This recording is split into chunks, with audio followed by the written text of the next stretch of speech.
मी रुपाली पाककलेमध्ये तुमचं खूप खूप स्वागत। आज आपण मिक्स व्हेज भाजी कशी करायची हे बघणार आहोत। आपल्याकडे कोणी गेस्ट येणार असतील तर मिक्स व्हेज भाजी करण्याचा उत्तम पर्याय आहे। याच्यामध्ये वेगवेगळ्या भाज्या असल्यामुळे ही आवडीने खाल्ली जाते। चला मग अशाच एका रेसिपीला आपण सुरुवात करूया।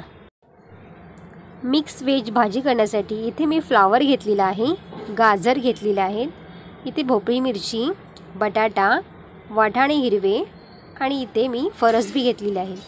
भाजी तुमच्या आवडीनुसार तुम्ही कमी जास्त करू शकता। ही स्वच्छ पाण्याने धुवून मी घेतलेली आहे। हे बघा, भाजी तुम्ही तुमच्या आवडीनुसार घेऊ शकता। आता एका कढईमध्ये आपल्याला थोडंसं तेल घालायचं आहे। इथे मी 2 चमचे तेल घातलेलं आहे। सर्वात आधी आपण ह्याच्यासाठी मसाला तयार करून घेणार आहोत। त्यासाठी मी इथे 2 कांदे घेतलेले आहेत, बारीक कट केले ते बघा, असे उभे उभे कट केलेले आहेत। ते आपल्याला याच्यामध्ये तेलावरती परतून घेणार आहोत। कांदा गुलाबी रंगावरती आपण परतून घेणार आहोत। असं तेलामध्ये व्यवस्थित परतवायचं आहे। आणि याच्यामध्येच आपल्याला इथे मी 2 टोमॅटो घेतलेले आहेत। हे बघा, तुम्ही पाहू शकता इथे पण बारीक कट केलेले आहेत मी याला, आणि ते पण व्यवस्थित तेलावरती परतून घेणार आहोत। थोडेसे नरम करून घेणार आहोत आपण। 2-3 मिनिटांनंतर तुम्ही बघू शकता, हे बघा कांदा आणि आपले टोमॅटो असे नरम झालेले आहेत।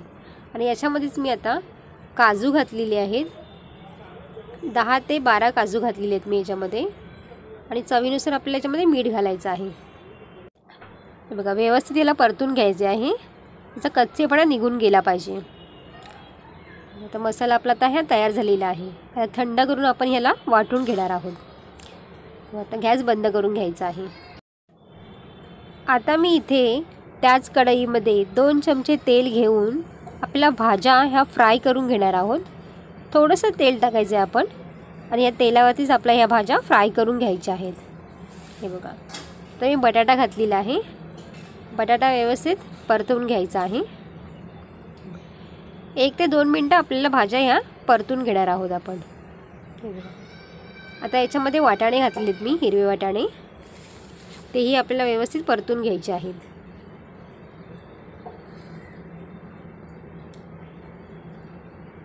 बघा, तर व्यवस्थित वाटाणे पण झालेले आहेत। इथे फरसबी घेतलेली आहे मी। 1 ते 2 मिनटं आपण ह्याला परतून घेणार आहोत। आणि याच्यामध्ये मी आता इथे फ्लावर घातलेला आहे, गाजर घेतलेला आहे, त्याला पण व्यवस्थित असं परतून घेणार आहोत। असं केल्याने ही भाजी खायला खूप छान लागते। हे बघा, हॉटेलमध्ये पण अशाच प्रकारे भाजी फ्राय केली जाते आधी। सगळ्यात लास्टला आपण ही आता शिमला मिरची टाकलेली आहे। 1 ते 2 मिनिटांनंतर आपण ह्या गॅस बंद करून घ्यायचा आहे। हे बघा, आपण जो मसाला केला होता तो आता वाटून घेणार आहोत। आता आपण भाजीला सुरुवात करूया। आता ह्या कढईमध्ये मी तेल घेतलेलं आहे, याच्यामध्ये मी अर्धा चमचा मोहरी आणि अर्धा चमचा जिरं घातलेलं आहे।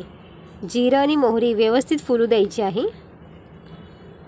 आता याच्यामध्येच आपल्याला आपण जो मसाला तयार केला होता ना तो घालणार आहोत। सर्व घालून घ्यायचं आहे मसाला याच्यामध्ये आपल्याला, आणि व्यवस्थित तेलावरती परतून घ्यायचं आहे। तेल सुटेपर्यंत आपल्याला व्यवस्थित परतवायचं आहे। ह्या भाजीला तेल थोडं जास्त टाकायचं आहे।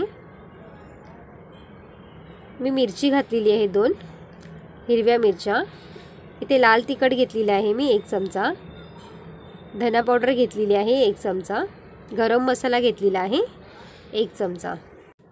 हे बघा, ह्याला आपण व्यवस्थित परतून घेणार आहोत। मिक्सरच्या भांड्यामध्ये मी थोडंसं पाणी घालून आपण याच्यामध्ये घातलेलं आहे। बघा, त्या भांड्याला मसाला लागलेला होता म्हणून मी त्याच्यामध्ये थोडंसं पाणी घालून या मसाल्यामध्ये घातलेलं आहे।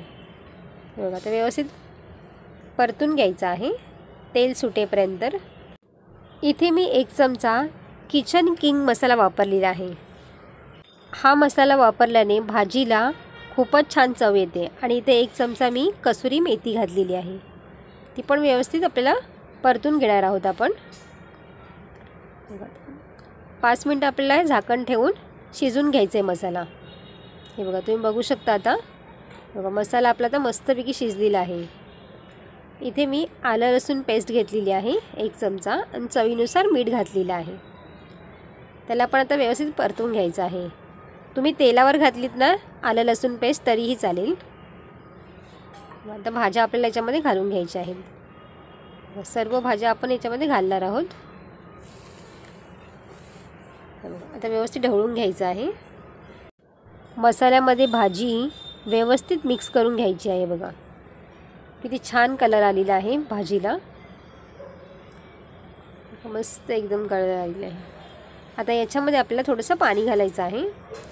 पाणी आपण गरम घालणार आहोत. थोडंसं कोमट करून पाणी घ्यायचं आहे. त्याने कलर खूप छान येतो भाजीला. आता याच्यामध्ये आपल्याला 2-3 मिनटं पुन्हा झाकण ठेवून द्यायचं आहे. 2-3 मिनटानंतर तुम्ही बघू शकताय बघा, भाजी आपल्या आता ही शिजल्या गेलेली आहे. याचा कलर पण तुम्ही बघा किती छान आलेला आहे. आता वरून आपल्याला कोथिंबीर घालायची आहे. तुम्हाला केवढी ग्रेव्ही हवी असेल ना तेवढी ग्रेव्ही तुम्ही ठेवू शकताय. बघा, ही भाजी खायला खूपच छान लागते. आणि तुम्हाला ही रेसिपी कशी वाटली मला कमेंट्स करून सांगा. आवडल्यास लाईक करा, शेअर करा आणि माझ्या चॅनेलला सबस्क्राईब केलं नसेल तर सबस्क्राईब करा. पुन्हा भेटूया अशाच एका नवीन रेसिपीमध्ये. तोपर्यंत मस्त खा आणि स्वस्त रहा.